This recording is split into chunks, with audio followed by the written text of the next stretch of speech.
Hello everyone, welcome to the Presenters Showcase of iELT-Con 2021.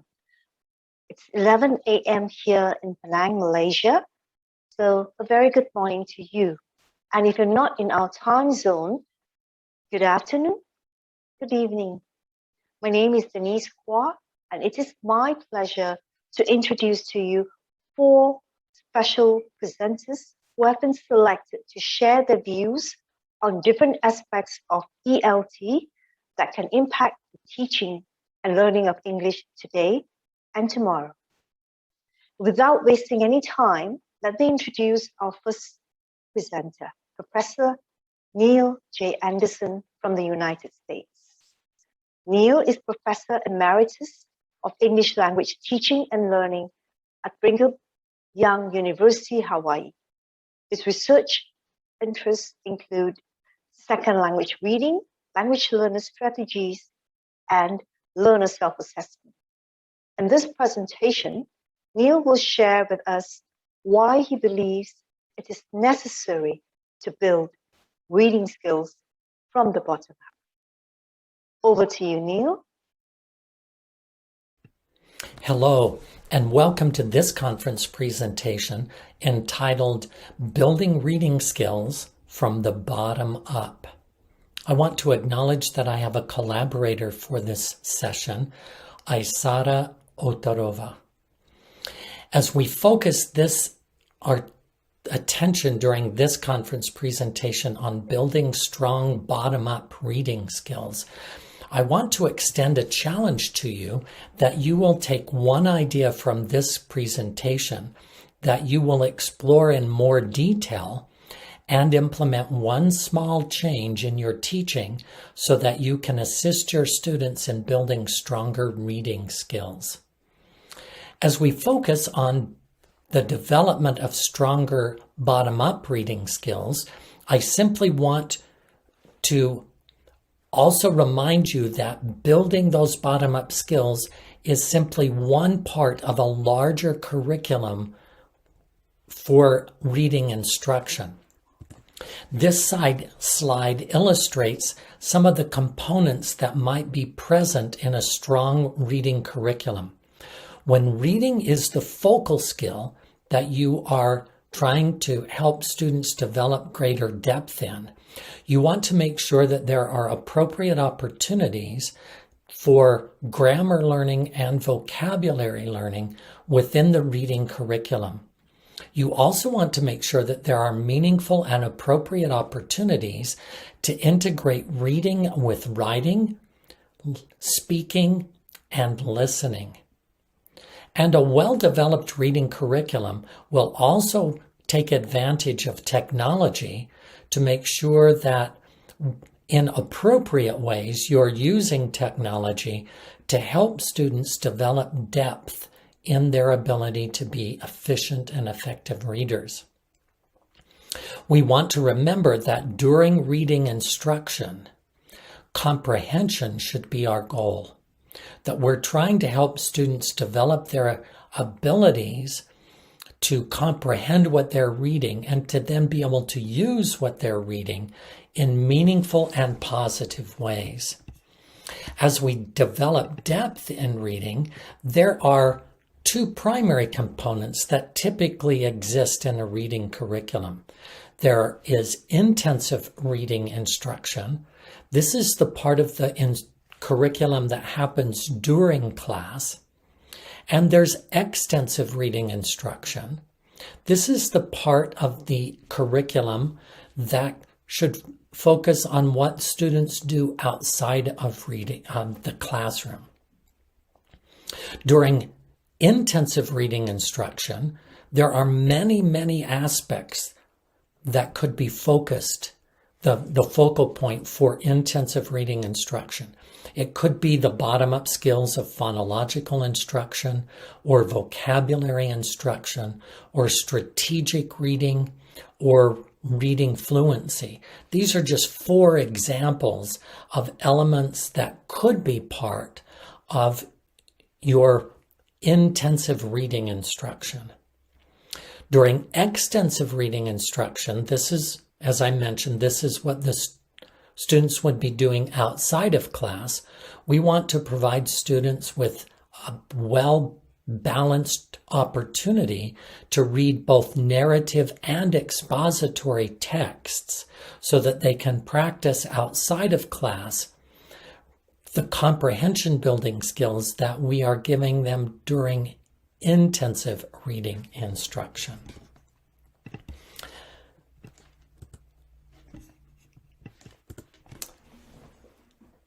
A balanced approach to effective reading instruction is going to include both top-down and bottom-up processes as part of the curriculum.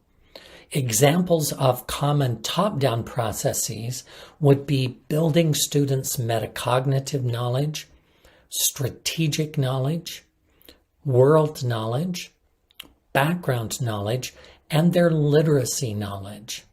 All of these elements of our top-down processes and are often very well developed in textbooks and in reading curriculum, that students have opportunities to learn how to use these top-down processes to be effective readers.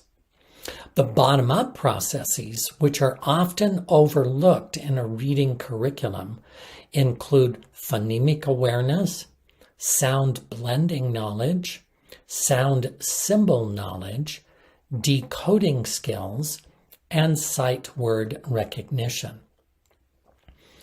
I want to highlight that it is these bottom-up processes that are often ignored during reading instruction. There is a need for explicit bottom-up reading instruction. Esky in 1988 pointed out, and this is over 30 years ago, that, quote, despite the emergence of interactive models, he was concerned that much of the second language reading literature exhibited a strongly top-down bias. Not much has changed in the 30 years since Esky made this declaration. We still are a very top-down heavy process in textbooks that teach reading and in-class reading instruction. The bottom-up processes are often overlooked or underutilized as part of a reading curriculum. Lee and D'Angelo in 2016 emphasize that efficient lower-level skills are also needed for reading comprehension. We cannot forget those lower-level skills, those bottom-up processes. They play an essential role in the comprehension process. And in a conversation that I had with a colleague in 2020, he emphasized that phonics instruction is imperative for some and beneficial for all. That statement highlights that some of our learners will absolutely need phonics instruction in order to automatize the bottom-up processes that are essential for reading comprehension. But all students will benefit from phonics instruction, even if they already have some strong bottom-up skills. Here are possible classroom activities that you can use to help build bottom-up reading instruction and be more explicit in your approach in strengthening those bottom-up skills. You can play the rhyming game. Give your students a focal word and then have them generate as many words as possible that rhyme with your focal word. You can also do activities that match letters and sounds.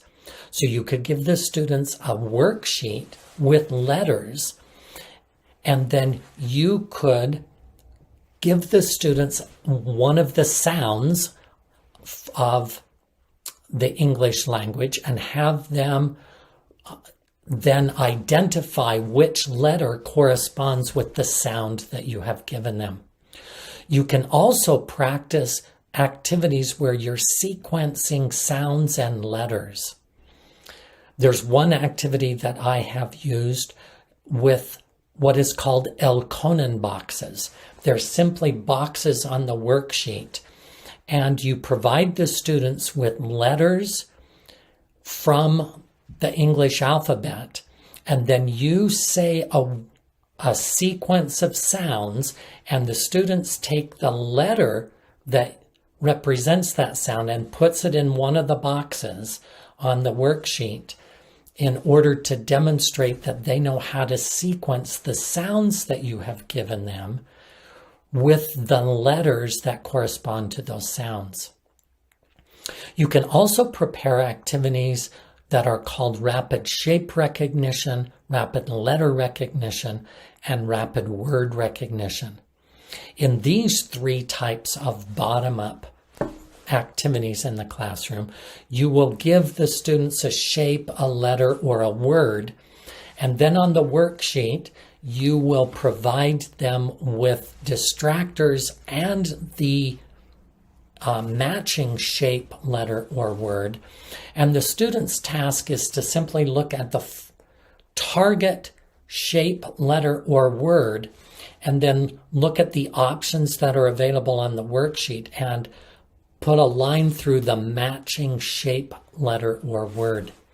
With the rapid shape, letter, or word activities, you want to impose an appropriate time limit for the students so that they're not just working through the activity at a casual pace, but they are being timed in order to work through the activity so that they are automatically and efficiently recognizing those shapes, letters, and words in order to then use that automaticity as they move into more top-down activities to strengthen their reading ability.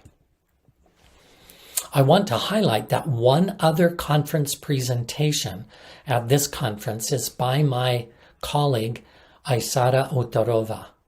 The title of her presentation is A Systematic Approach to Phonics Instruction.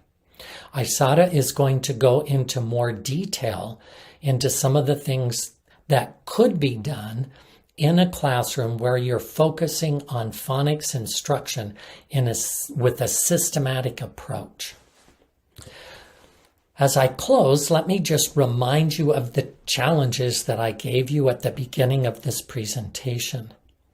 I've challenged you to ask yourself now, what is one idea that you will take from this presentation that you will explore in more detail? For example, you might want to do some more exploration of how to use the sound symbol recognition activity, or the rapid shape, or the rapid letter, or the rapid word activity. Explore in more detail one of those activities, and then implement one small change in your classroom instruction so that you can help students develop strong bottom-up reading skills. I look forward to interacting with you during the conference offline as you have an opportunity to watch this presentation, and I'm open to exploring any questions that you have. You could send me an email or contact me through the YouTube channel when you watch this presentation as part of the conference. Thank you for watching, and I wish you the very best in building reading skills from the bottom up.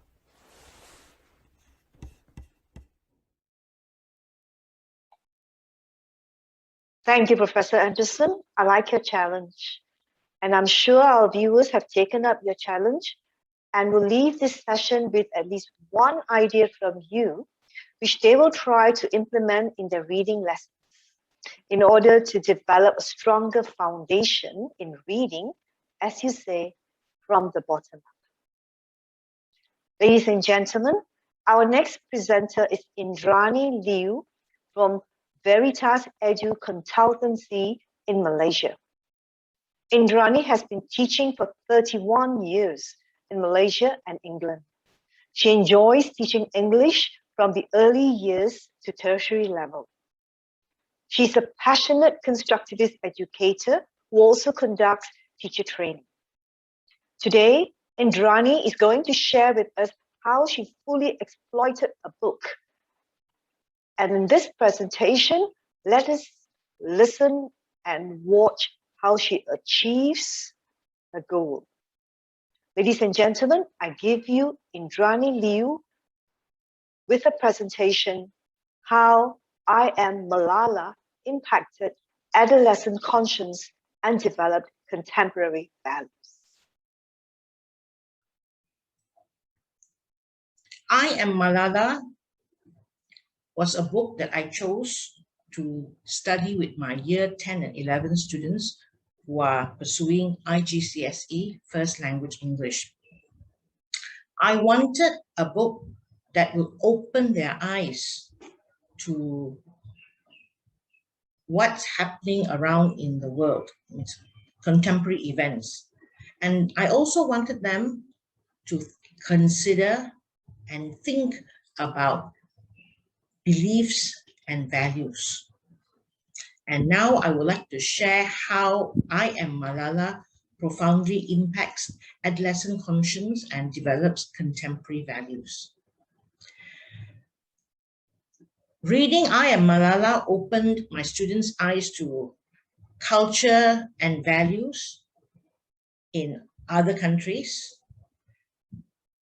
It also opened their eyes to universal human rights. They were surprised and actually taken aback by the very austere quality of life, as well as harsh beliefs in some less economically developed countries. And they also discussed the juxtaposition of religion and modern life in specific nations in our contemporary world. They also evaluated their beliefs and values. All I want is an education and I am afraid of no one.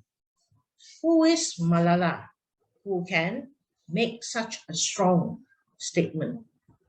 Malala was born in Mingora in the Swat Valley in northern Pakistan in 1997. Now, the Swat Valley is very conservative and only boys are celebrated. Okay? Baby girls' arrival will actually cause relatives to commiserate with the father. Daughters are not allowed to be seen. If there are visitors, they will have to remain hidden behind a curtain. The girl's duty is to serve the family, especially with food, and also to have children when they get married. Malala's father fell in love with his daughter at first sight, and he did something different. He celebrated a daughter's birth. He sensed there was something different about the baby, and he named her Malala after a Pashtun heroine, Malalai. And he, decided that Malala will be as free as a bird. He didn't want to have any restrictions. Now, Ziauddin Yousafzai overcame a speech impediment. He was a teacher and established his own school. He was a very passionate social activist and he had received threats from the Taliban. Malala was the apple of her father's eye, even though she had two younger brothers, and she loved listening to stories of their tribes from her father. And Ziauddin was Malala's role model. In 2007, the Swat Valley was invaded by the Pakistani Taliban, who imposed strict Islamic law. They destroyed or shut down girls' schools. They banned women from leaving home unless accompanied by a relative. And they executed entertainers who performed what so-called un-Islamic songs and dances. But Malala says, my father says that education is now neither Eastern nor Western. Education is education. It's the right of everyone. And I said to myself, Malala, you must be brave. You must not be afraid of anyone. You're only trying to get an education. You are not committing a crime. Very powerful words. How dare the Taliban take away my basic right to education was Malala's first speech, which she gave on September 1st, 2008. At the time, she was 11 years old. Her speech was publicized throughout Pakistan. Then Malala began writing a regular blog for BBC Urdu about her daily life using Gul Makai as a pseudonym. Some of her entries were translated into English.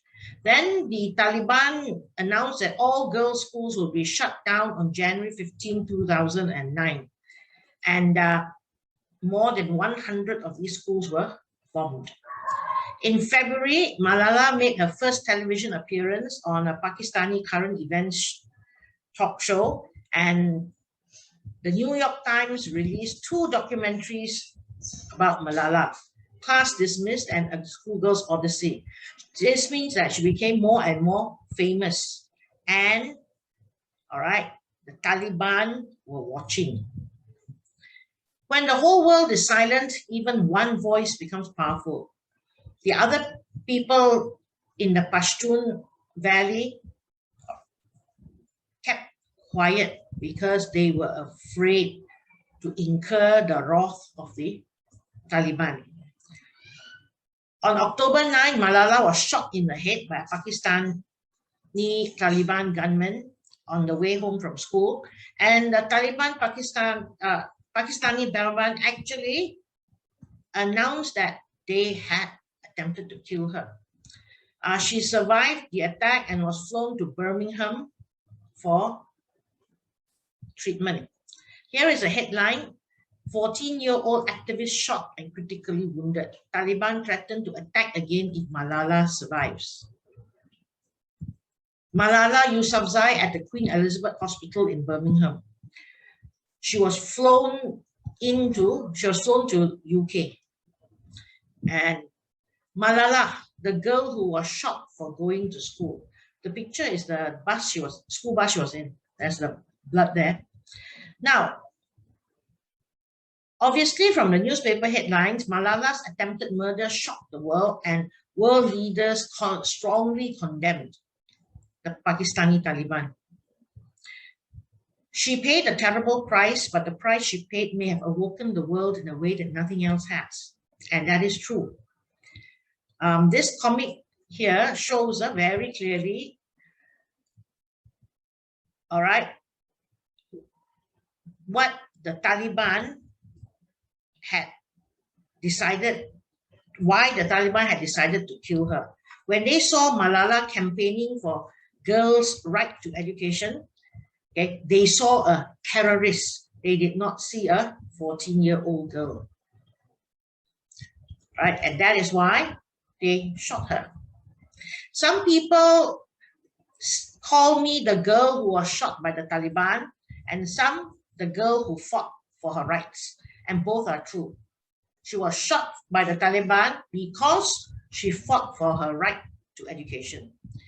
Malala recovered and stayed with her family in Birmingham, where she returned to her studies and to activism. She could not return to Pakistan. Then her first public appearance was made on July 12, 2013, on her 16th birthday, when she gave a speech at the United Nations in New York City. This is what she said. They thought, the Taliban, that the bullet would silence us, but they failed. Weakness, fear, and hopelessness died. Strength, power, and courage was born. So I told myself, Malala, you have already faced death. This is your second life. Don't be afraid. If you're afraid, you can't move forward. So let us wage a glorious struggle against illiteracy, poverty, and terrorism. Let us pick up our books and our pens, They are the most important weapons. I thought that words and books and pens were more powerful than guns. And with guns, you can kill terrorists, but with education, you kill terrorism. Malala received the 2014 Nobel Peace Prize and became the youngest Nobel laureate.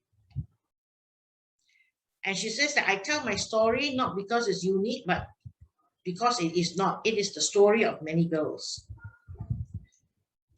She started the Malala Fund that supports education for all girls around the world. And what did my student learn?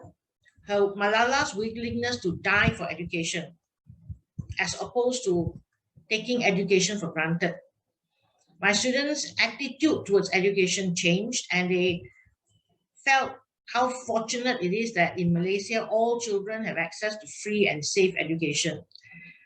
My students also learned to stand up for their values and beliefs, and how blessed it is to live in a peaceful country. My students did various learning activities. Firstly, they completed online quizzes after every chapter. Then they analyzed Malala's UN speech and Nobel Peace Prizes. Thirdly, in pairs, they chose 2 phrases or sentences from each chapter and explained the reason why they found those phrases special. Since I wanted the primary school students to learn about Malala, my students worked in groups to prepare 15-minute teaching sessions. The students also did some journaling, 1 entry for each letter or activity. Their most exciting activity was writing and actually emailing a letter to Malala through the Malala Fund. The students also worked on the United Nations Sustainable Development Goals 2030 and worked out which were the goals that Malala and the Malala Fund were supporting. They found 6 out of a total of 17. Malala opened my students' eyes to different cultures, values, and the concept of universal rights. They also learned that the quality of life is very different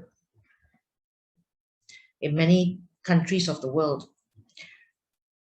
In less economically developed countries, not only were beliefs conservative, but beliefs can be very harsh in terms of especially punishment.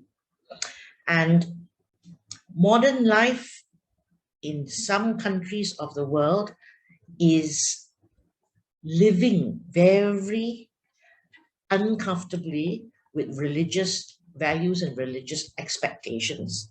And finally, they evaluated their own beliefs and their own values, all right, in relation to Malala's experiences. Thank you.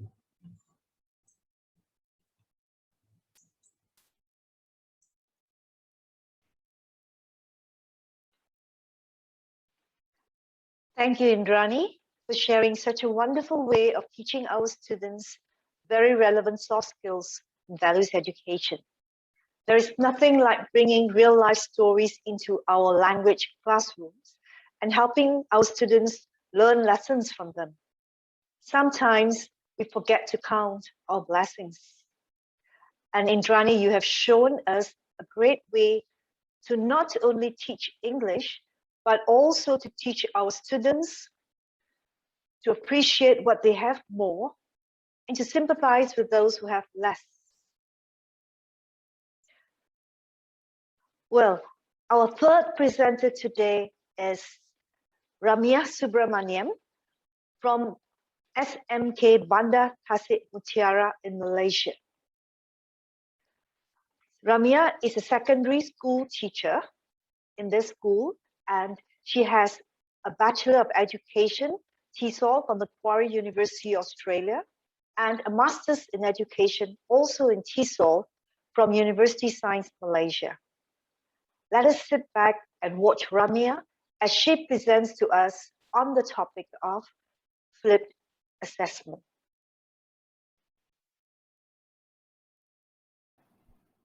Hi, I am Ms. Ramya Subramaniam. I'm teaching in SMK Bandar Tasik Mutiara, Penang. Today, I'm going to present about flipped assessment using AFC to empower learners in CEFR aligned writing lesson. 21st century teaching and learning has made a major revamp in language assessment. So in the past, assessment was seen as a separate entity from teaching, and assessment used to seen as a process that happens at the end of teaching. But now, assessment has become an integral part of teaching and is seen as a partnership between learners and teachers, as learners should be given equal ownership and autonomy, especially in language teaching. So the learners are treated, ideally they should be treated as partners in their own assessment. This is in line with the Common European Framework of Reference, CEFR aligned curriculum, which we are using in Malaysia at the moment. This aims at creating autonomous language learners who are able to handle their own assessment. So from my experience, I realized there are few problems when it comes to learners assuming active role in assessment. Firstly, teachers still wield the absolute power in assessment in writing lessons. So the teachers decide on the topic, the rubric, the duration, word length, and everything related to assessment, and the students merely sit and answer the question given. There is little or no learner autonomy in writing assessments. So the learners are not given any voice or any power when it comes to assessment. They do not have a say in their own assessment. Learners are not confident to assume ownership in writing assessment, even if they are given some power or some role in their assessment. The learners often say that they do not know how to self-assess their work. They are not confident.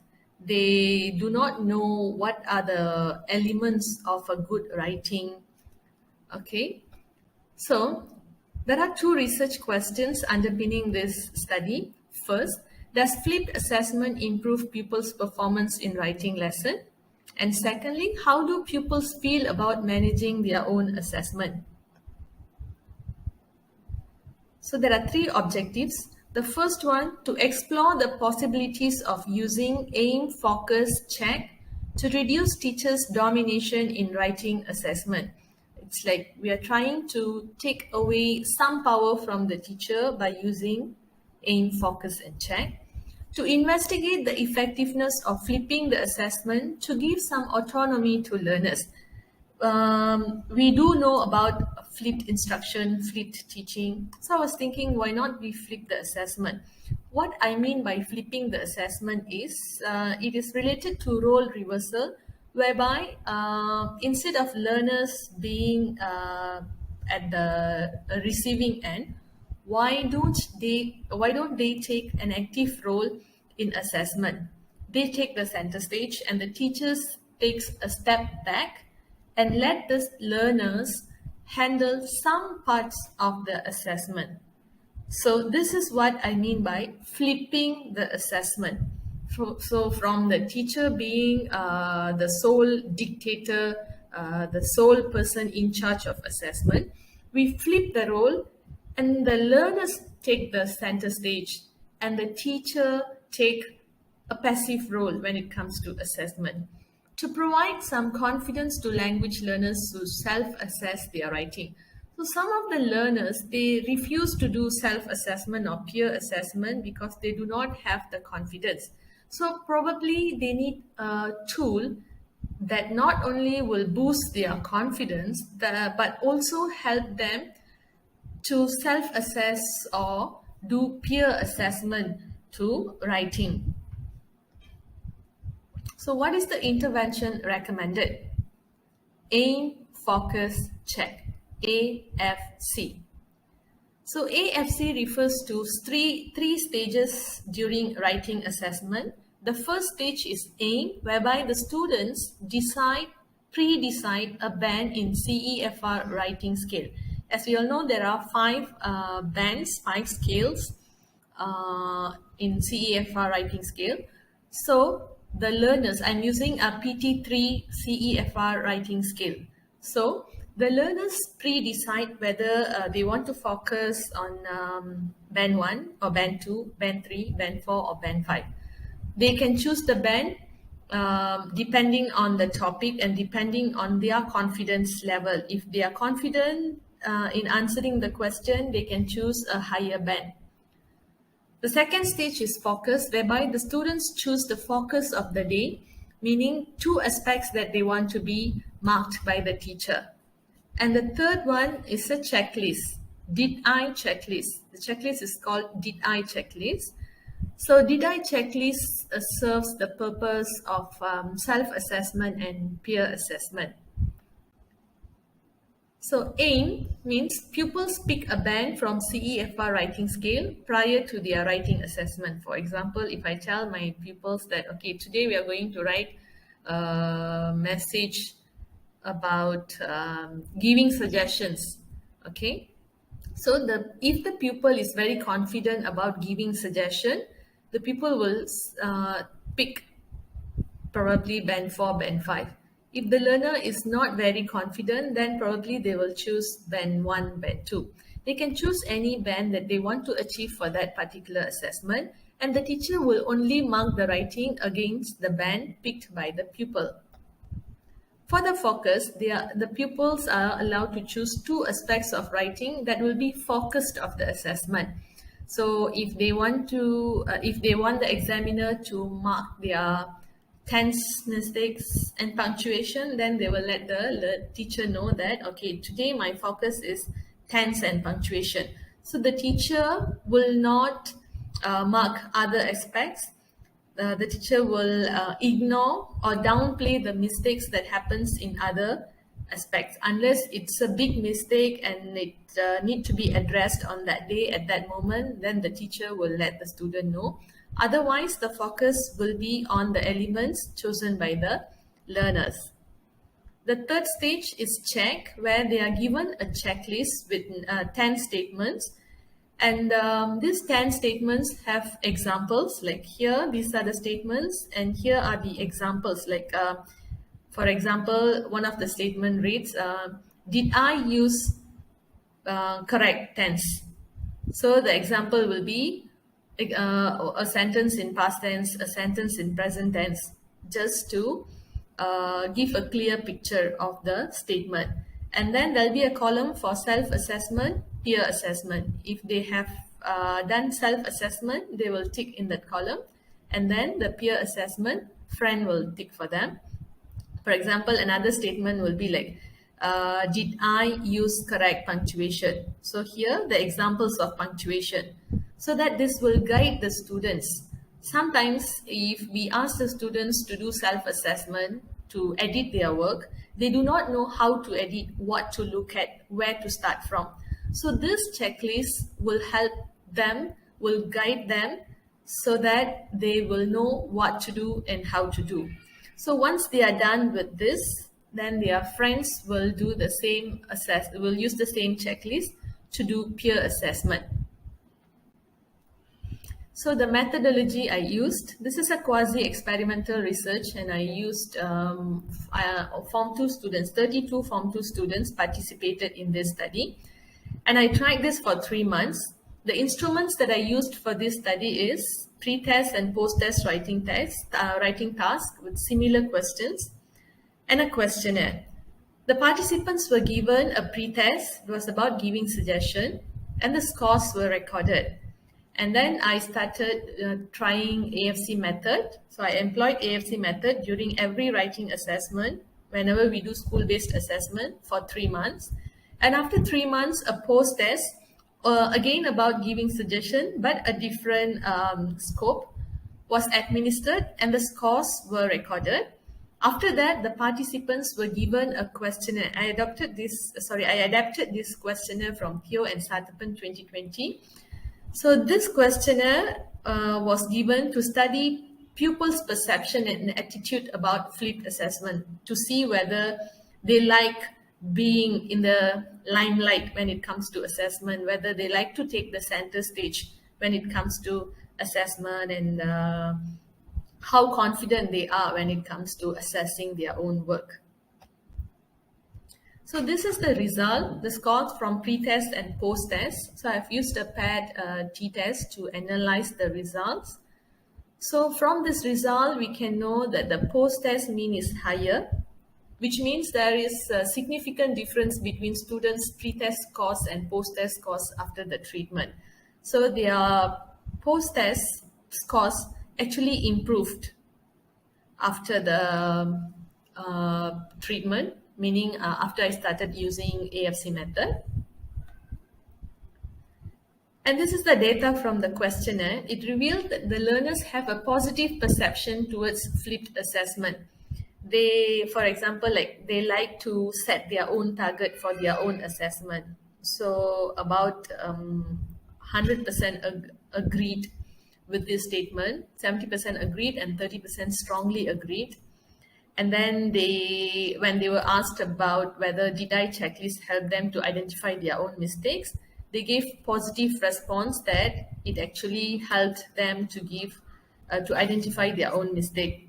And when they were asked whether they feel relaxed, that they do not have to worry about so many grammatical mistakes in their writing and they only need to focus on 2 aspects per writing, most of the students felt very positive about that. So findings and recommendations. So the findings from this study revealed that there is a significant improvement in pupils' writing performance when I flipped the assessment. And it also revealed that pupils have a very positive perception towards flipped assessment. So it is hoped that pupils are given more autonomy in writing assessment because it makes them to feel important and needed in the lesson. Pupils should be given a partnership in their own assessment because this is their own assessment. We are assessing the learner's understanding. So they should be given an important role and they should be given some voice in deciding their own assessment. Teachers should allow learners to have a say in the way they are assessed. So instead of teacher deciding everything, teachers should be willing to share some power and should actually allow the learners to have a say. At least let them choose a topic or let them choose some parts of the rubrics, let them choose length of the essay. So this will help the students to feel better about being assessed. Okay, so this is my presentation for today. Much for your time. Thank you. Bye-bye. Thank you, Ramya, for sharing a great strategy in empowering our students to take charge of their own learning. That's student agency. And now, let me introduce our final presenter in today's showcase. She's a young teacher with 4 years teaching experience. Her name is Asha Dewi Panirselvam. Asha is an English language teacher in a small rural primary school called SK Selat Baganyo on the island of Langkawi in Kedah, Malaysia. She's passionate about producing creative teaching materials and is currently conducting research on CEFR teaching practices as a postgraduate in University Science Malaysia. Ladies and gentlemen, here is Asha Dewi sharing with us the experience in using digital tools for effective learning in a rural primary school.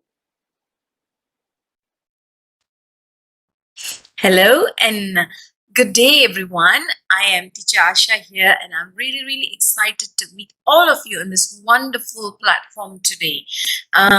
So let me move on to today's presentation, which is using digital toolkits for effective learning in a rural primary school. Ladies and gentlemen, this is a sharing of myself as a teacher on what are the digital toolkits that I use during the online learning. This is not study, this is not a research, this is merely a sharing from me on the journey that I am really proud of today. All right, let's. What I see pandemic is as a blessing in disguise. I will tell you all why. I think at the end of my presentation, you maybe can understand why am I saying a pandemic is a blessing for me. You know, so I think we can move to this 5 wives and 1 husband thing, right? Yeah, this is about, I know all of you already have guessed what digital toolkits are and why digital toolkits, and who are the students, who are my students, and when it happened, and where it happened. This is something that I really want to share to all of you today, and then how digital toolkits were used in this teaching. All right. So what to answer the question what to answer the first question, I used Padlet and Google Jamboard and also Canva to produce materials, and also basically I used Canva to produce materials, worksheets, very colorful ones, especially as you can see my slides are also made from Canva today. And yeah, Padlet and Google Jamboard for brainstorming and writing and discussion part.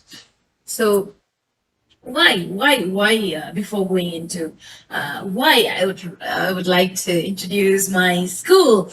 Yeah, SK Selat Baganyor, Pulau Dayang Bunting, and in Langkawi. All right, ladies and gentlemen, I know most of you will be thinking, what is so special about this school? I don't know, but my school is really special to me. I would say that most of you, I don't know whether, because previously I encountered a question like, what is there, is there a school in that island? Yes, there is, yeah, and I'm there. I am currently there. I'm talking from SK Selat Baganyor. Yeah, this is a school where the students are mostly from fisherman background. Their fathers are fishermen, and most of their mothers are housewife. And they have very less exposure, yeah, to English and all that. So when this happened during this MCO period, yeah, only through virtual learning, and yeah, as I said just now, who are my students? They are some people that who really have non-English speaking background. When even during the face-to-face learning, I really had a hard time for me to converse with them, to make them to talk in English, to make them to write in English, to make them to use to make them to use English. Even it is a challenging thing for me. So, but when it comes to online learning, the participation has reduced so much. They do not want to enter the class, especially these year 6 peoples. So I am going to show the journey that I did with them. So that's why I just wanted to mention that as year 6 pupils. And yeah, I think you can find some of their pictures here. They are all this my little village kids here. Yeah. I should say, why did I use digital toolkits is because I faced, of course, as other teachers, as the fellow teachers, I also faced this poor attendance and participation, very less participation from my kids. In the beginning of MCO, it was like merely a WhatsApp thing. You just send everything in the WhatsApp, and then they might reply, they might not reply. You have to go after that, and then all that things, and also sending out modules to their homes and all that. But I can feel that there was no, there was something that is missing, and I really can feel that when it's face to face learning, we used to jump, we used to dance, used to do all that kind of things. But during this online learning, I find it really difficult for me to do things, and I can't really hope on this Google Meet and all the online facilities available due to this limitation in network here in my place. So what I was, when I was thinking what I can do the best for my kids is that I really need to come up with something fun and meaningful for them, and also which can promote participation during virtual learning. So that's where I used these colorful materials and worksheets from Canva, and I also used Padlet and Google Jamboards as alternative platforms for discussion and writing. All right, this Canva, using this, starting to use this Canva has made me a really a creative teacher. I would really say I really basically, I transfer all the notes, all the worksheets, whatever I want to give, I transfer that into a module in Canva, and then make it as a module, and then send it to them in a digital copy. And also worksheets, mostly since I am staying here, and my kids are mostly from this village around the school. I had the opportunity to print and keep it in my guardhouse, and then they will go and take it. That's how it started. When I didn't even introduce this Padlet and Google Jamboard first, what I did is that I printed out these materials and then send them in. And then when they see it, they feel something happening in teacher Asha's class. I really want to go. And then I really need to hook them up. And then I just call them, okay, today we are going to do this. Today we are going to do this. In my WhatsApp group. And then slowly I can see the changes. I can see that they really want to come to my class. They really want to see what's happening in English class. I want to come and see. So as you can see, I've shared some pictures here also. Day by day, the attendance and also the participation as they increase, they want to be acknowledged. They want to be, my kids want to be acknowledged, and they want to be addressed.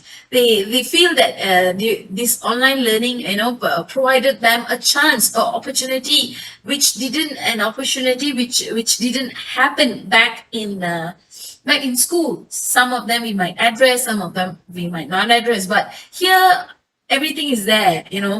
When there's your name, you just go and write up everything. Your teacher is definitely going to read it. Your teacher is going to say, oh wow, nice, you did that, good job, and all that. So they really liked it. I can really see the changes. Right.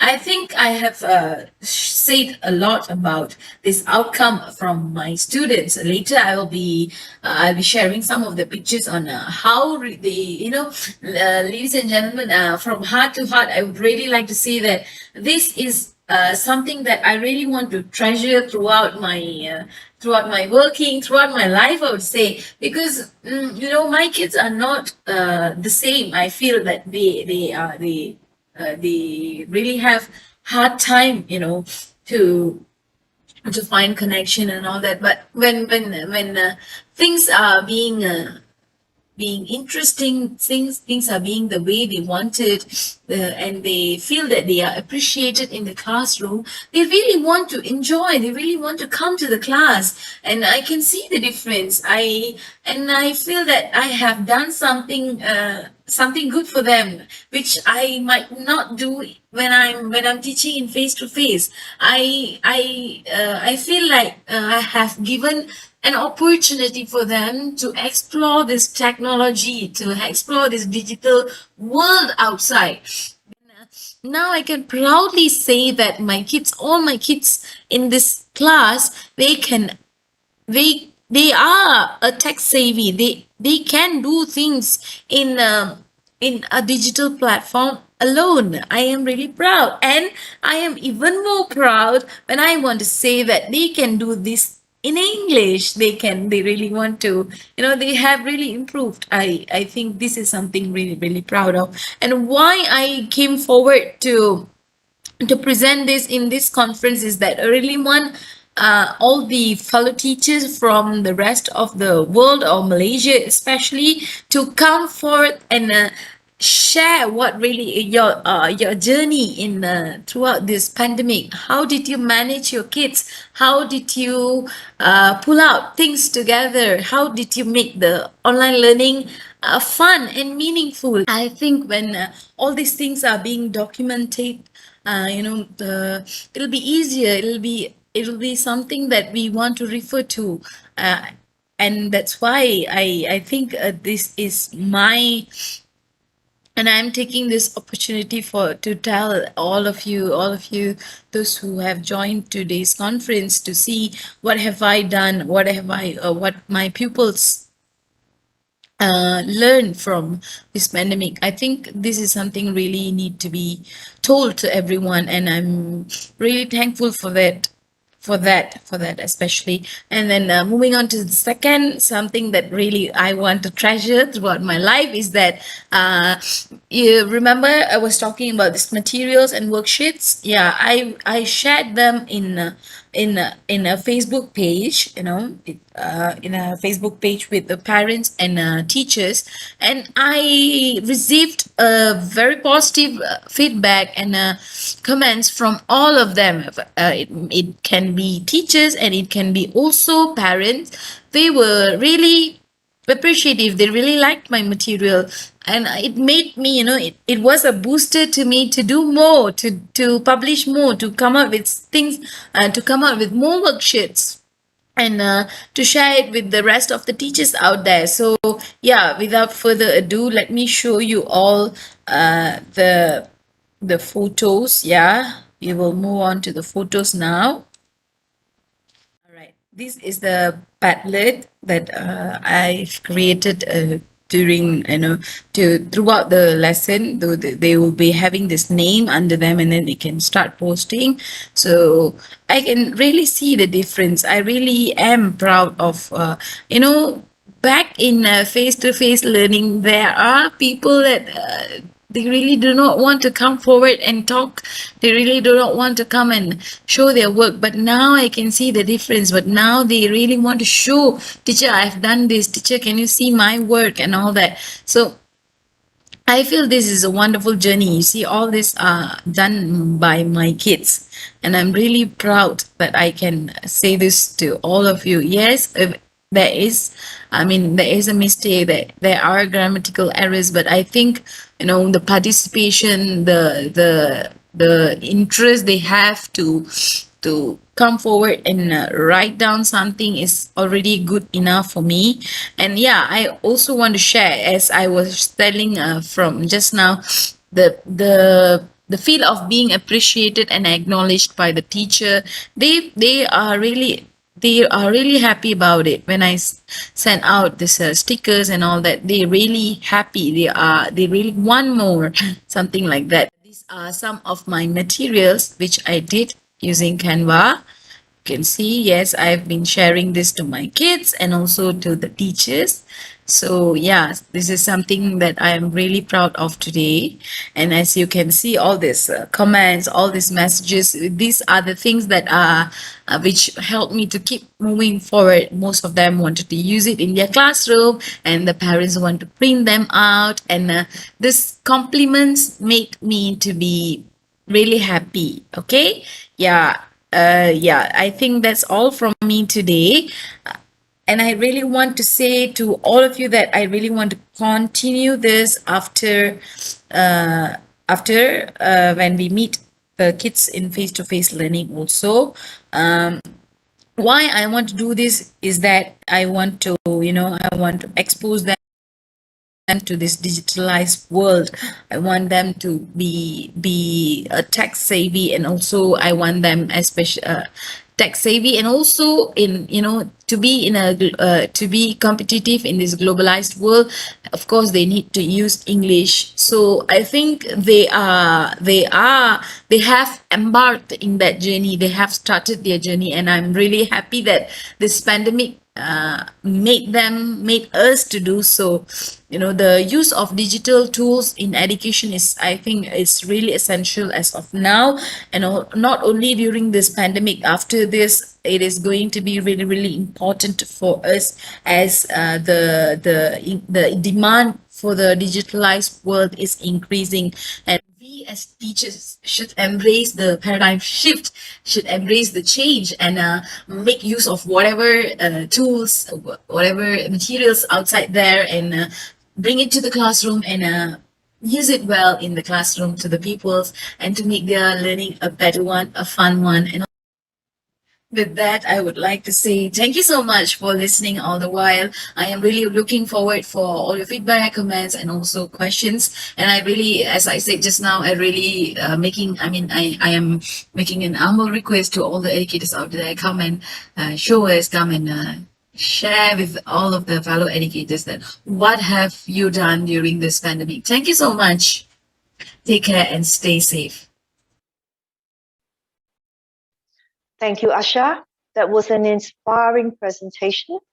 Despite the difficulties you face in this pandemic, you have shown us that teaching and learning can still go on. In fact, you have created even more opportunities for your students to learn new skills, skills that are relevant for the future.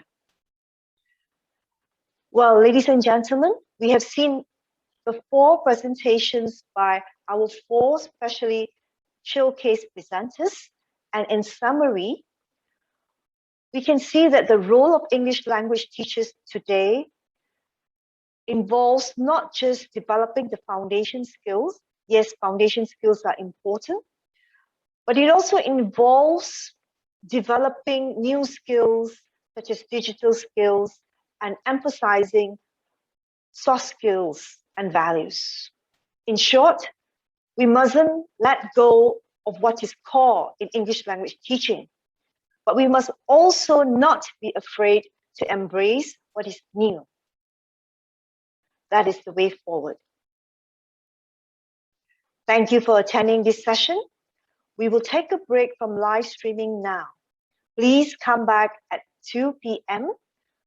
for the final keynote of this conference by Dr. Gabriela Kleklova, the President of TESOL International Association. Presenters, it is now your coffee breakout time. Please refer to your emails and go to coffee breakouts to meet other presenters. Thank you, everyone, and see you again in 2 hours' time.